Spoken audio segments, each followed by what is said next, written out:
All right, everybody, welcome to another edition of the Arkansas Football Recruiting Report with Otis Kirk. Otis, what a week for Arkansas football. A lot of news coming out of the coaching department. Just to start things off, Barry Odom, what's your take on that going to Las Vegas? I'm sure all of Well, I Arkansas think wants to hear your take on that one. I think Barry had always said he wanted to be a head coach. And he said he would be in time, and he wanted to get the right spot. I never thought he'd go to Tulsa, but UNLV kind of came out of the blue, and so It felt like it. it's a chance for Barry to get a coaching job, and be a head coach again. That was his desire. He gave Arkansas 3 good years, but so I think it was a natural move. I mean, it's going to cause some dominoes to start. Yeah. You look at Michael Shearer played for him at Missouri, came to Arkansas because of him. Will he go coach linebackers or whatever, be a defensive coordinator at UNLV? Will he be? I mean, I'm just saying, Dowlog is rumors to South Carolina was on, off. Now they're back on. So, you just have to, it's that time of year, man. And Sam's been pretty fortunate to keep most of his coaches through the years. Yeah. But Barry has made it clear that he wanted to be a head coach again. And I think the UNLV, see, I never thought Tulsa could afford him because he was making $1.85 million at Arkansas. And I wrote this. And they were paying Montgomery $1.8 million as the head coach over there. Yep. There it is. So I never thought Tulsa could afford him, and they couldn't. And that's what broke down negotiate. Well, that's what I was told broke down negotiations. I wasn't there, so I shouldn't say matter of factly that's what broke them down. I might look like an idiot, may not, but no, that's what I was told, that the money wasn't there, and that makes sense because it just when the coordinator's making more than the head coach somewhere, it just doesn't make sense if they're going to empty the vault to get a new coach. Do you think Sam saw it coming?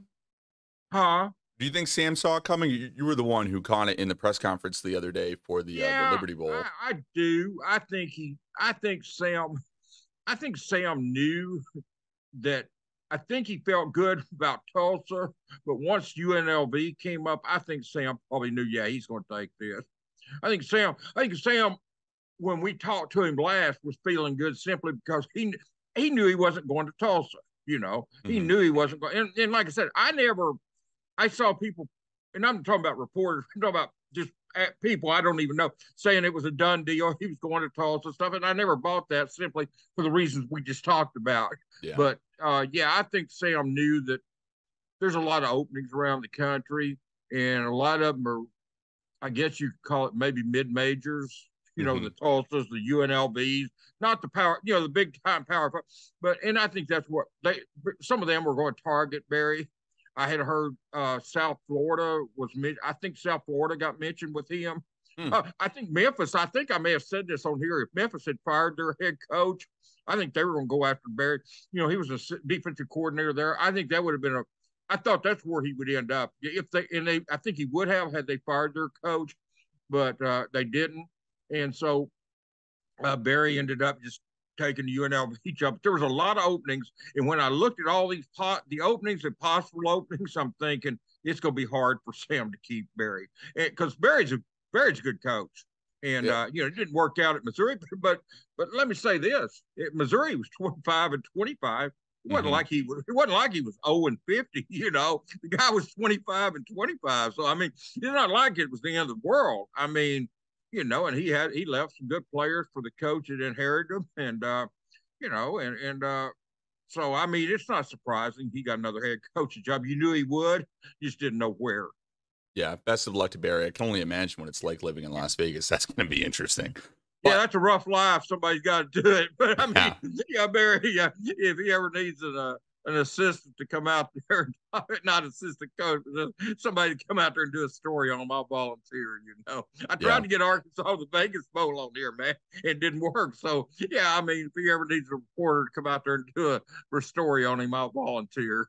I know. I was hoping that we would end up in a bowl game out there. I've got a buddy there who. Oh yeah. And his take on living there is it's interesting. That's I was out there in May of 2019. I was out there in May of 2019. I went to a concert out there with a date, and we had a blast out there in May. Went to see the Chainsmokers, and we had a blast in Vegas. And I forget the place they were at, but we went there and saw them, and I got sent back to the room. She laughed her rear off because they wouldn't allow me to wear my shorts and flippers. They made me go back and put on casual clothes. And she was laughing her rear off. So, yeah, no. So, yeah, I didn't get to wear my shorts and my t-shirt and do my normal crap that I do. But, yeah, so she thought it was funny. But anyway, we had a great time, man. I got dressed up Vegas, a little bit better. Great in 3-day spurts. But a lot of portal talk, a lot of transfer talk, a lot of guys that we talked about last week. Let's start with the two that we did mention, Criswell and Armstrong. One quarterback, the other wide receiver, Texas A&M Commerce. What are we hearing about that? Jacoby's coming home. Updates? Is he? Jacoby's coming home. The former 4-star from Morrilton committed to Arkansas last night. I've been working on this since Thanksgiving, to be honest with you. But Jacoby and I have been texting and calling each other since Thanksgiving. So this was in the works. Well, I mean, I knew it was going to be in the works. They couldn't contact him until he got in the portal, obviously. But once he got in there, it was pretty much a done deal. He had some questions, as I wrote on Pig Trail Nation, Hogville, the other Monday, I believe it was. If not, maybe it was Tuesday. I wrote. My days run together, man. They're all the same. But I wrote this week that, he had some questions to ask Arkansas, and if he got the answers he wanted, he would commit to Arkansas, and he got them. And he's a great quarterback.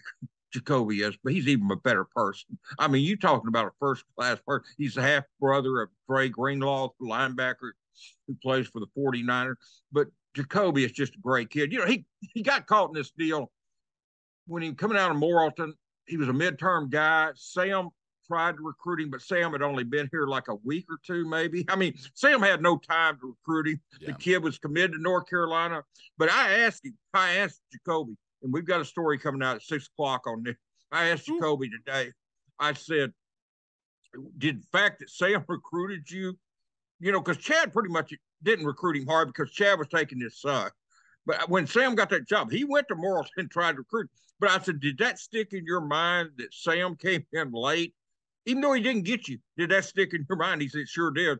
He remembered that. He remembered that Sam came in there, and Jacoby was polite, handled it in a very respectful way, but showed him he was loyal to North Carolina. They'd been on the whole time. And I think Sam understood. I think Jacoby understood. But he said God had a plan for him, and the plan was to come back to Arkansas. And so that's where Jacoby's is going to be at midterm.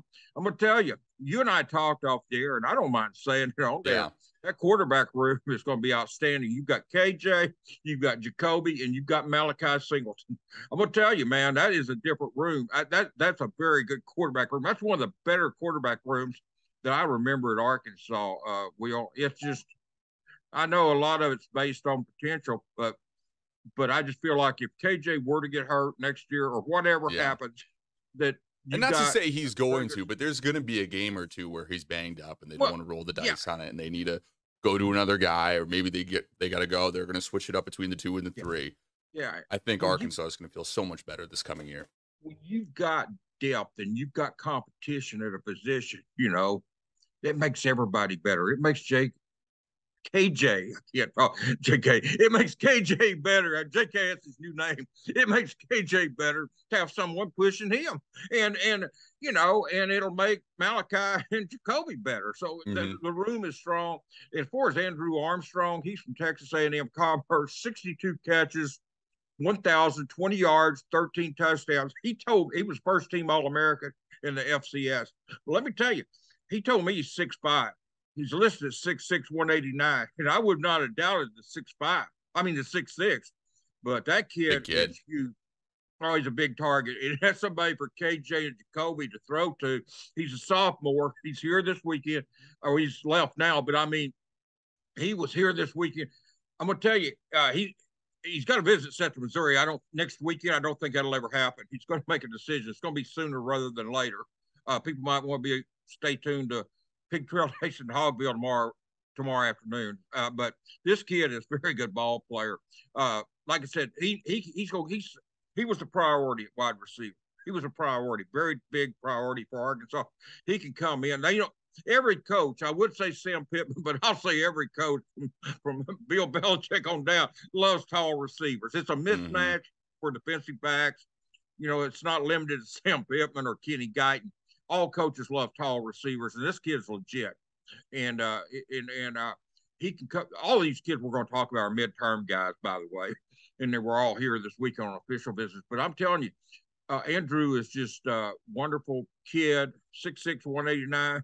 He's like Jacoby Criswell, great kid, great player, but even better person.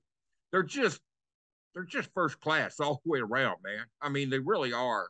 And loyalty to them means a lot, and that's not a common thing in this world, unfortunately. But the loyalty to those kids means a lot. And I don't know Arlen Bruce, the fourth, the next kid we're going to talk about, as well as I know these two kids. But I'm just telling you, they're first class. Sam Pittman will get two outstanding players, two outstanding persons, and that's why you keep building the program. So I really like that. And we'll see tomorrow what happens if it goes forward. If not, he'll take a visit to Missouri. But my prediction is the visit to Missouri never happens. So we'll see. We'll know tomorrow afternoon. Yeah, it'll be exciting to see. It's going to be a very different wide receiver room this year. So it'll be fun to see how that one pans out. But you mentioned it before there. Bruce, Arlington Bruce the fourth, not to get everybody confused there. Wide receiver in the portal out of Iowa. What are we hearing? Yeah, he's smaller. Yeah, I've talked to him too. I actually called all the kids this week before they left, unlike last week. But I had a better track record today. I'm back in the Hall of Fame batting 1,000, but instead of 250. But anyway, Arlen's a kid that's going to visit Mississippi State next weekend. I think Arkansas may. I don't know how. I got to be careful how I word it. Arkansas may be waiting to see. I think they feel good about Armstrong. They may be waiting to see who else is in the portal and can get on. They've offered Bruce and they brought him in for a visit, but I think that's a deal that's not as urgent as Armstrong was. I hope I'm saying this right. I don't want to offend anyone, but I'm just saying that he's a good player. I mean, he's obviously a good player. He'll be at Mississippi State next weekend, but he was a nice kid too, very nice. Like I said, what kind of year did he have last year? Let me get my book here. I got it down here. I've got all these guys' stats. But he had 19 catches for 187 yards and 1 touchdown, rushed 12 times for 47 yards and a touchdown, returned 19 punts for 123 yards. But I think he battled some injuries because he's a sophomore, but in 2 years, he always had a better year as a freshman. He has 44 catches, 396 yards, and 2 touchdowns, and 22 carries for 112 yards and 4 touchdowns rushing. So he had a really good freshman season. For some reason, I'm thinking he got hurt during his sophomore year. Yeah. And he didn't. And I know their offense struggled some this year, but he had an outstanding freshman season. I'll tell you what, he told me that Kenny Guyton sat him and his mother down and showed him various ways they can get him the ball. They can do it through bubble screens, deep pass. Isaiah Satana from Fayetteville was his player host. AJ Green was the player host for Jacoby. I don't remember. I don't think Andrew told me who his player host was. I always like to ask that, but AJ Green was with Jacoby, and Isaiah who's going to be an outstanding receiver, smaller kid too. Like Bruce is 5'10". He's not big like Armstrong, but we'll see what happens on him. But he's a good player. Somebody will get a good player with Arlen Bruce IV. I don't mean to say, Arkansas offense. So I don't mean to say he's not a good player. He is. I'm just saying that their priority was Armstrong, and I think Arkansas is being taking a cautious approach to the portal. I mean, they'll know more. They've had one bowl practice. They'll know more after the bowl game. When the portal closes, who they've got, what they need.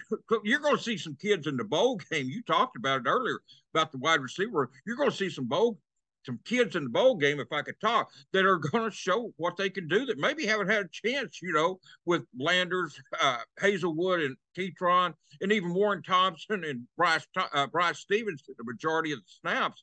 You're going to see some chances, probably a few kids that maybe haven't had a chance. And Isaiah's one of them. Hopefully he gets some reps out there at Memphis. And because that kid, I'm really high. We'll see what he can do. But the Liberty Bowl will be good. It'll be fun. I hear people talking about, hey, man. I mean, yeah, I'm a glass half full guy, but I enjoy stuff like that.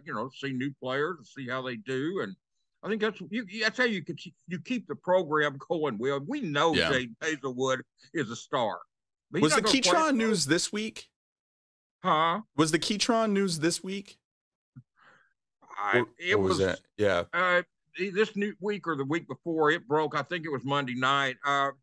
Were you surprised by it? Yeah, I was. And because when we talked to Sam that Sunday night, he talked about moving Keytron to the slot to take Hazelwood's place. So then it must have been this week. He was, it was. It was, because he talked about it on Sunday. Sam talked about replacing Hazelwood, moving Keytron. He said we were going to move him to the slot anyway. So, I think it surprised Sam. But, it did surprise me. I had no inkling he was going in the portal. Do you think he's just trying to get to a team that doesn't run it as much as Arkansas, or what do you think the motive was there? I don't know. I mean, well, the thing he's got to remember, though, I mean, you look at Hazelwood at OU, his top season was 39 receptions. What do you have this year? 50-something catches at Arkansas? It's not like he didn't get the looks. Yeah, well, I mean, but Keytron was a sophomore. Come in, his knee was banged up as a freshman, still recovering, wasn't 100%. And I feel good about saying that. He wasn't full speed as a freshman. He played.